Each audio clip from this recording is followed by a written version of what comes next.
Hello, Virgos. Hope you guys are doing wonderful. Welcome back to the Sapphire Spider Oracle channel. If it's your first time being here, thank you so much for checking it out. Today we are doing a check-in to see what the year 2025 has waiting for you, what is aligned for you. I've got the Phantasma Tarot and I've got the Goddess Oracle, and I have this lovely flashy Labradorite. Let me see if I can get it to flash for you guys. There it is a little bit. And let's get started with your Goddess Oracle. Let's just see what is the main... This one kind of popped in my hand a second ago, but let's give it a good shuffle. And just see, like, what's some of the general energy.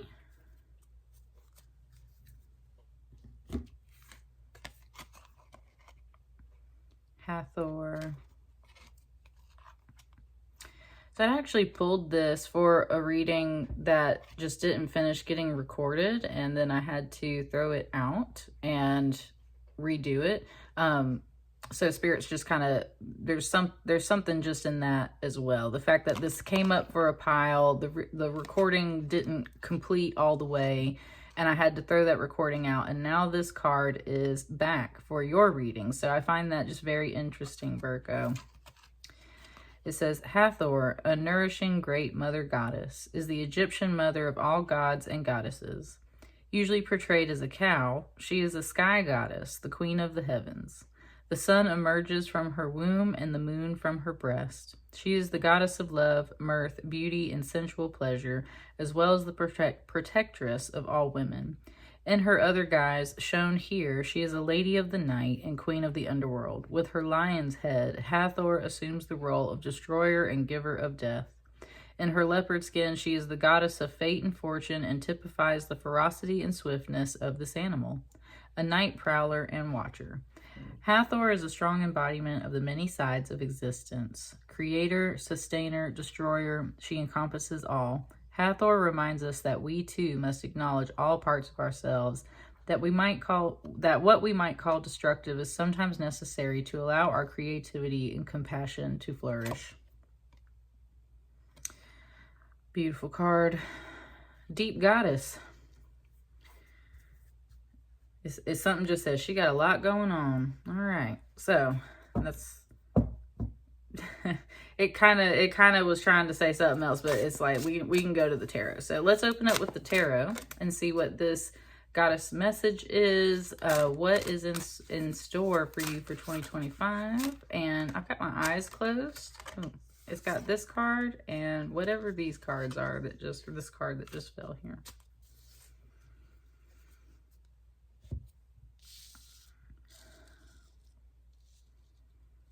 You've got a Four of Swords and you've got a Seven of Cups.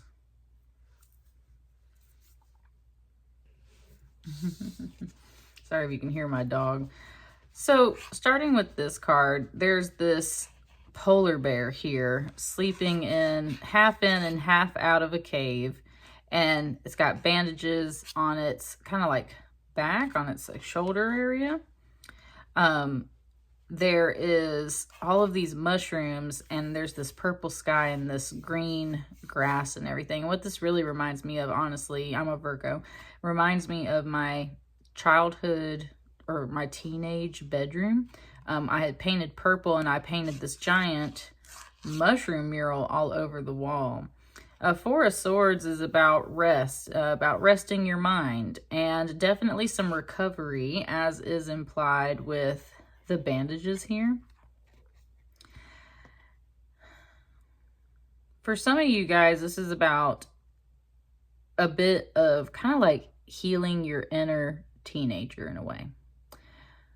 For some of you guys, this is some actual rest and time to recover in a mental way. Someone was just like, thank you. It's like 2025, at least coming out the gate, is going to feel more like an easy year. Kind of like a bear in hibernation. And something just said, like, you need this time, like you needed this time so that you could definitely kind of catch up on some things. it's pointing out, like, for instance, I am on a break from work right now just because it's the holiday season and I'm getting to sleep in and I'm getting to do all the things that I normally don't get to do, which is nothing.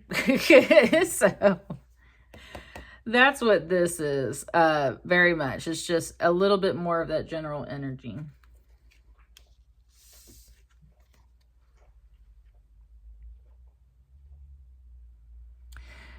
Seven of Cups is always kind of like this mystery, though. And that's very much what we see here. Today, for the first time, it's pointing out the little horns on her head to me, the little antlers that she's got. And it's showing me her hair. And even though it's two different colors, it's the way that the pigtails are. It's kind of giving it to me like Pippi Longstocking. It's also giving it to me a little bit like Harley Quinn. Like Harley Quinn.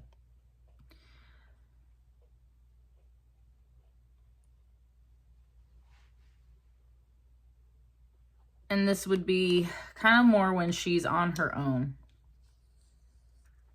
Like when she's at least not with other people, right? She's standing alone in this card. It's so quiet over here. It's so quiet. And it's just kind of like not knowing what to do. It's not necessarily a heavy card, but there is a bit of solemnness and somberness here. It's like, I just don't know what to do. Like, yeah, other than resting up, which is something that I needed to do, I otherwise don't know what to do. And it's like, of course, there's all kinds of little things that you could do, but that's where her head is in this kind of cloud space. And at the same time today, it's showing it to me like a big picture frame. Like there's this big picture in her mind. And yet it's all this gray space back here as if she can't fill in the rest of that picture. And look how small she would be in that picture frame. It's like she's got all of this room in her mind and in her heart, especially with the cups. And it's just like, man, I don't know what to do with myself. Like, how do I fill in this picture? How do I want to paint the picture moving forward?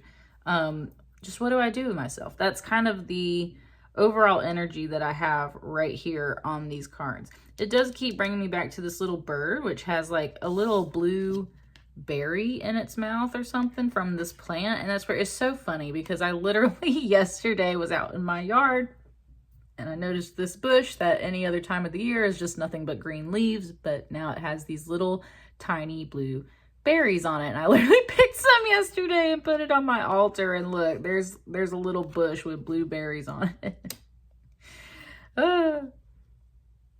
It's like you just don't know what to do. I said, that's okay. So kind of like the same energy you may have now is possibly going into 2025. So nothing like really big, it said stepping out yet. That card kind of popped in my hand for a second.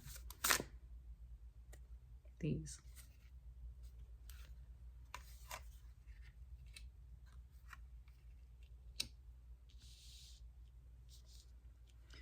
Four of Wands and the Moon.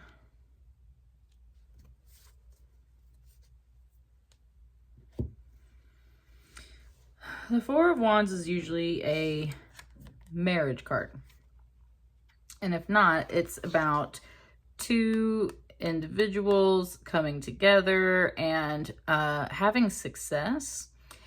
It is about celebrations and events. It's about small, not a small get together like a Three of Cups. It's a little bit bigger than that, and that's where it can be like a wedding, but it doesn't have to be like huge.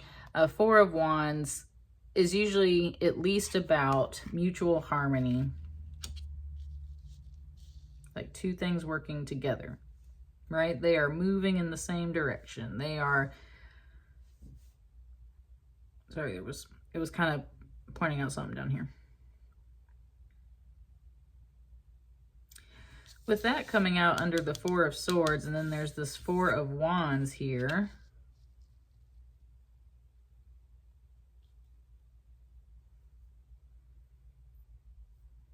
Just got me sitting with it. That's kind of the point. Something about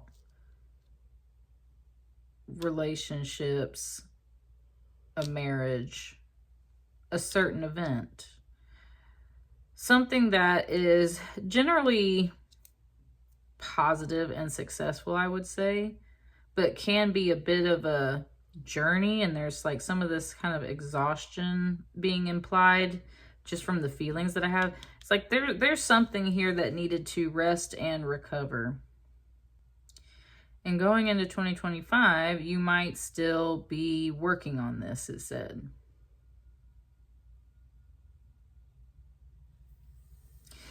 There's just this feeling here, Virgo, it's like you're just so not convinced that this is like the reading for you. It's like, and I feel that myself. It's one of those things where it's like there's just nothing. It said there's nothing of interest popping up, and thank you. That's where she kind of spoke. It said there's nothing of interest like popping up. There's nothing like woo like happening. It's just kind of like yeah, things are going smoothly. I have plenty of time to rest and recover. These things I'm overall pleased with. I just don't know what to do with myself. I have kind of like this big mental picture that I keep trying to fill out. And it just gave it to me like these are her paint cups and her paint colors. And it's like all of a sudden she's an artist. And it's like she's standing in front of this canvas. And it's like she has no idea. And this is where the emotion's coming from. There's like a flare of emotion coming off this card. It's like, I have no idea what to paint. I have no idea what to create. I have no idea what I want to do. And I think that's why this little bird is important with this little kind of like offering. It's like, hey, just almost like it's trying to give you inspiration for something.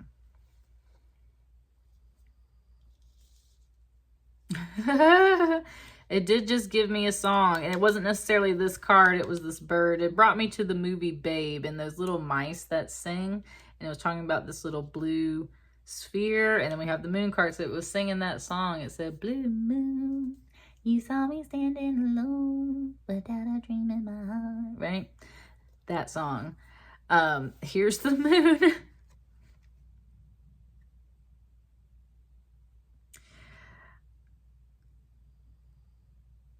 It said, I think you very much love the moon.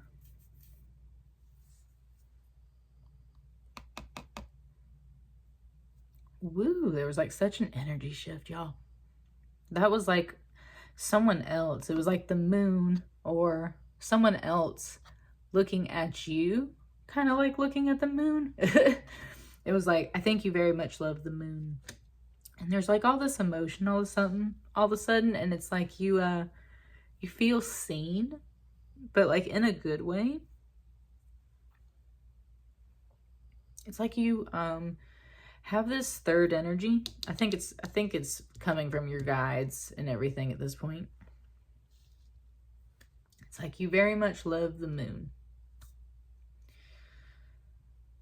The moon is such a mysterious energy sometimes to work with. And the moon's very feminine. And unlike solar energy, which recycles every single day, it's something that takes time, 28 days, right? To run through its whole cycle. And it just showed it to me here, like the moon cycle. It's kind of mentioning the full moon that's about to come up. And then if we're going into 2025, that's where it's kind of talking about like marking by the moons, those months, and like just there's kind of this implication of time, and you move at like a bit of a slower pace. Your guides are just reminding you that like you're very much in touch, I think, with your feminine cycles in 2025. You're very in touch with your feminine cycles, just meaning that you're moving at this pace that isn't like just trying to do all this crazy stuff and make these big moves. We're taking a nap. We're taking a slow stroll. We're like gently sailing. And then this is where we have this moon. It's very much like she's just the presence, right? She's just standing there. So everything's very gentle. And your guys are saying you very much love the moon. The moon is art and all that feminine energy that we were just discussing. It's romance, it's beauty, it's dreams, and it can be illusions, and it can be everything that you think of when you think of the dark and the nighttime, and that can be both concerning and the unknown. You can't see, it's dark, but that's where the moonlight reveals things. And it's like bringing to my mind how on a full moon night, when you stand out in a landscape and there's no lights around, like it is so bright, right? It's so bright. Thank you, Spirit. Whew, thank you, Spirit. It's kind of pointing out how, like, this landscape out here, there's not really a lot of lights, but there's kind of something here in this tree. It's like you can see the stars. There is a lot of light still in this card, and they're like sailing over this thing, and it's just kind of implying that she's like trying to get to a more isolated place so that she can sit and enjoy the moon and all the things that she wants to do. She wants to fill this canvas. We were talking about that art. She wants to dream. She wants to just kind of like be a woman in a way, is kind of what it's saying. And so if you're not a woman watching this, then take it how it resonates. But very much it's like, it kind of said that line from Shania Twain, like, man, I feel like a woman. But it wasn't like so high energy. And that's what I mean. It's like you just kind of want to feel like a woman. You want to be feminine. You want to move at that pace. But at the same time, you've been confused, I would say, because your guides are like telling you this is why you're moving at such a kind of slow, like, pace through 2025 at some points. You're getting in touch, it said, with your feminism. So for some of you guys, it's feminism, but there's no like anger, raw energy in here. It's like you really are trying to get in touch with those soft feminine sides. But it did point out that Hathor has many sides, right? And many aspects to her. So at least right now in 2025, that's kind of popping out.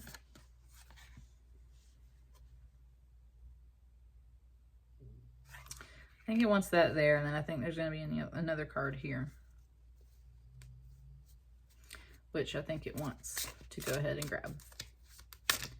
That's what I mean. She's like, man, like, I'm not trying to guess or fill in blanks. Like, that is my issues. I'm trying to fill in the blanks, and like, please don't just leave this open-ended over here. Like, communicate with me, right?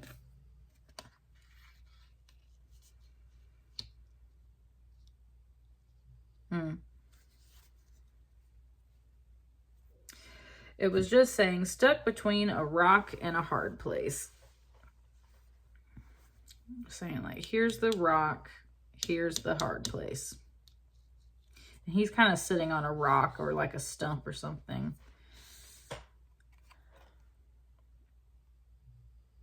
The Three of Swords is always about loss and heartbreak, sadness, loneliness. And it's kind of showing it to me. I was saying how this is Harley Quinn. Look at his hair with like kind of the two different colors. It was just kind of saying how this is like the Joker. And then at the same time, it doesn't want to say that. It wants to say something more like the Mad Hatter. But that's where he doesn't have a hat. It says, so he's looking like a Joker. He's looking like a Joker. He's kind of coming off that way. There's something you're trying to... The whole reason it's bringing up that Joker and Harley Quinn thing is because people like to very much romanticize that relationship. And honestly, I do love the Joker and Harley Quinn. But, right, in the way it is truly depicted, the Joker is awful to Harley, like all the time, like absolutely awful. In other words, he you know, he's always putting her to the test to make her kind of like prove her love, but then he doesn't even really freaking care, right? Like, and then at the same time he'll jump in and go save her, but it's really more so that it can serve his means later, you know? Like, it's like he does these little moments where he's good to her, but then it's always to serve some other freaking purpose later. He doesn't actually really care about Harley. Like, he'll throw her out of the airplane whenever he feels like, and you know, just whatever. So it's kind of pointing that out, like there was something of that quote unquote toxic nature, because I feel like that word's overused. There's something about this kind of Harley Quinn and Joker thing right here where it's just like the distance between them is being pointed out, and that's part of where this kind of melancholy feeling is coming from. I feel like this is more of a past energy though, with it kind of being this bookend over here. And that's where it's like there's still some things kind of lingering. And we were talking about the lights and having to get out to where you can see the moon and the stars more clearly. And there's this light, right, kind of coming off.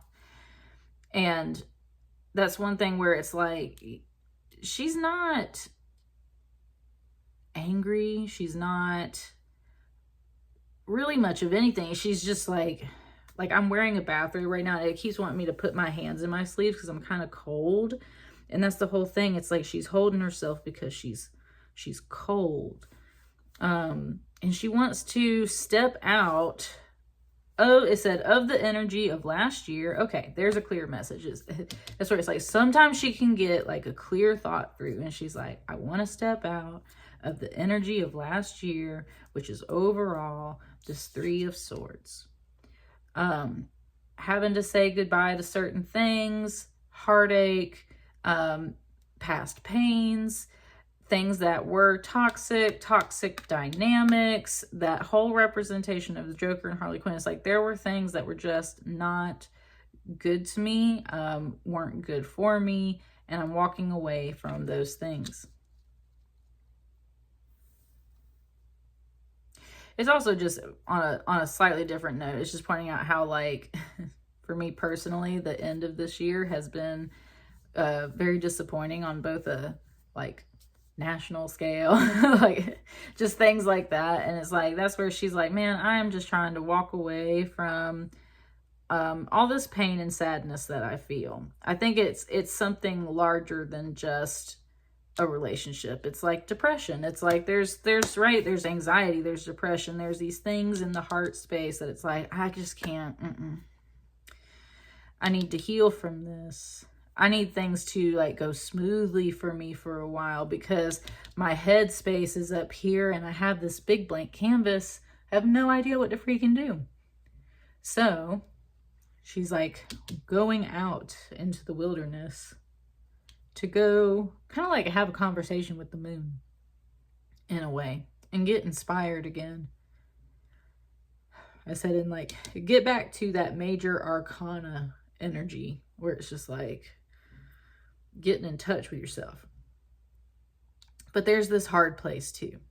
And I feel like this is the other wall that's here, and that's why she's moving really slow. It's like, and it just gave it to me like the Hunger Games and the game makers watching her and being like, oh, okay, she's almost to the wall. Like she's almost made it to the edge of the arena. It's like you're kind of like sitting in this arena. This 5 of Pentacles. See, okay. She's looking at the moon card where there's 1, 2, 3, 4, 5, 6, 7, 8 owls. And then there's this one owl here. And it's like she always reaches this point. It just said it like a recurring dream almost in a way, how, or, you know, like that whole freaking loop. It's like I always get to this point and this is as far as I get. And that is where you're sitting with a 5 of Pentacles, which is always a challenging energy.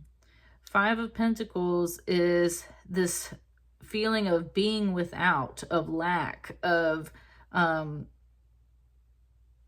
having to, right, cozy up around the few resources that you do have and kind of like get by with this meager bit of life. And you know, it's a complicated card. Sometimes it's about like you're not asking for the help or you're not accepting the help that is being offered to you. But a lot of times, I mean, that's the thing. She's sitting on this tree branch. There's icicles. It's snowing. It's cold outside. They're wrapped in a blanket. So there is some companionship here to keep her warm. But other than that, it's kind of a struggle, right? It's a struggle. And that's where there's just this melancholy and this bit of depression here in the center, because it feels like she's stuck in this space. And I feel like this is what you are dealing with in 2025. So you just keep seeing that you're like stuck in this space. And this guide over here was like, do you want to be stuck in that space for 2025? And if your answer is no, Virgo, I think this next card is like the last card and part of the answer that we need. I think this was just kind of laying everything out about how you feel and what you want to do, what your plans are for 2025. You want things to go smoothly. You want some smooth sailing, and yes, rest and recovery, and you want some major inspiration. You want to open this box and like just let all this light out. It's like you have so many things you want to create. You have all these colors to play with. You have so much cool stuff happening in these cards and inspiration, but it's like you just can't like get it out, right? And it's because you're like financially stuck sometimes and emotionally stuck sometimes between a rock and a hard place. And you keep bouncing between these things. And it's like, I just want to, right? Just like those Hunger Games things. It's like I'm stuck in this arena and I'm just running around trying to escape this stuff so that I can be free to be as feminine and creative and like as I want, just like this moon card, right?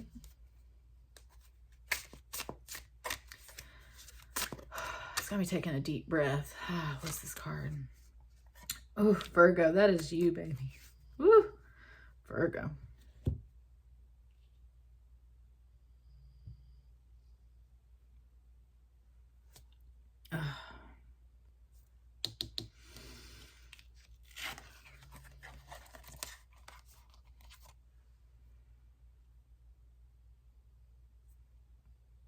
Sorry, y'all. I'm having an especially deep reading right now because I had this amazing meditation, and my cat is for sure my familiar. And I think I've said it before in readings, but I can't, and I have 4 cats, but I have this one cat in particular, you guys, that like, that's my familiar. That cat came with me from some other life, and she heals me. She does like healing sessions with me. And I was meditating the other day and like she crawled on top of me, and we just had this beautiful moment together. And I could tell that like we were having, you know, an actual spiritual download between each other and everything. And that's what's happening right now through this reading for you guys. So this is Hathor speaking. This is the goddess speaking. It said this is your cat speaking. And a Knight of Pentacles card is a Virgo card.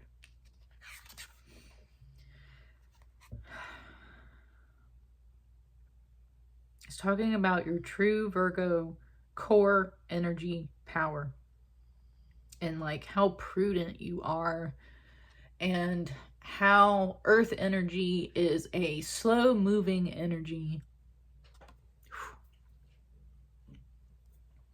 So it's saying that all of this, even though you might not enjoy it, this is how you find yourself and get to yourself in 2025.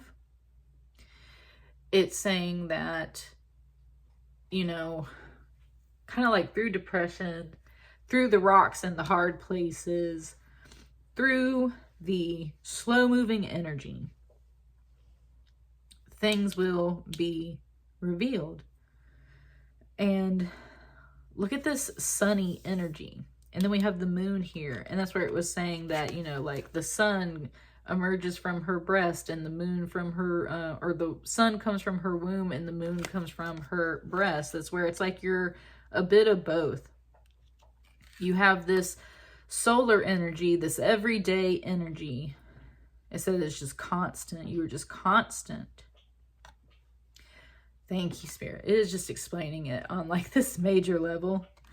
It's like you have this constant solar energy. You get up every day. You do what you need to do every day. You're mindful every day. You're patient every day. Because that was part of it. It was like patience. And I was like, you know, sometimes people, like especially Virgos, we get so tired of being told that we're like patient and perfectionists and these certain things. It's like, we're so tired of that. But it's like recognizing that that is really your core power and your core energy. And that in doing these things, you are being yourself. You are doing the things that you need to do for yourself. You are healing yourself. You are learning yourself. And that you yourself will get yourself out of the arena, the like Hunger Games thing it said, because when you keep hitting the rock and the hard place, sometimes the only way to really make a move is to go within yourself and like find that avenue. And that's where she's just radiating these things, right? And there's not so much to fill out the picture here, where it's a little chaotic over here. It's very, like this image is very balanced and nuanced, but it's not so busy that it's overwhelming her. And that's the thing. This feels overwhelming. This is open and free and just, right? It's like you're trying to get to this in 2025. It is very much through this moon card. So this is something that's going to just take time to reveal itself. But that goddess energy is like, you have many sides of you, right? You can walk away from things that aren't good for you. Yeah, sure, you can be lazy and meditate and nap and recover and rest or whatever this Four of Swords means to you.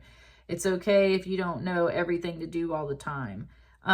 Yeah, like we do recognize maybe the financial hardships that we're in and maybe the moves we can make to get out of them, but maybe then we don't get to keep some of these other things, and that's where you don't always just bust through this. You circle back around. There's this talk of art and inspiration and wanting things to be like smooth sailing and going smoothly, and it's just so hard to kind of balance everything in this realm, and that's because you're just jostling around inside of this kind of arena in a way of life. And in 2025, I think it just said wake up. It said like you wake up kind of like to yourself, and you realize that this card does not have to be so full. It does not have to be so filled out. You don't have to know everything. And you kind of radiate more on a day-to-day basis. Whereas on these long-term creations and inspirations, it's a much more slow-moving process. And so it's like, just kind of embrace your solar energy is what it's saying. I think that's the final message here. It's like, embrace your solar energy in 2025. Because the moon will come through. This is your only major arcana here. This will come through in its due time. The solar energy is your true Virgo energy. If you're a Virgo, you have a Virgo sun. So therefore, like, step up and embrace that solar energy, that day-to-day energy. Your moon energy, your feminine energy is sad and is in this space that feels like a Hunger Games arena. And it's like it's just like you're stuck between that rock and a hard place. You're like, you're in a little dome and you can't get out. You can. And the way to get out is through that solar energy, I think, first and foremost. focusing on the difference between the sun and the moon, focusing on your like minor arcana and the little things you can get done along the way, waking up every day and loving yourself and embracing yourself and not feeling like you have to just fill out this card, right? It's about you. I don't think it's just about you in 2025 because we got all these other things around, but that's where it's like, it's really about putting yourself first, Virgo. And the way to do that is like day by day, these 9 of Pentacles, patience, prudence, wise with your money, taking care of yourself on a daily basis so you can be your best self, honey. That is what you need in 2025. And that's what I got for you. Please let me know how it resonates. And I will see you folks on the next batch of readings. Thank you so much. Bye.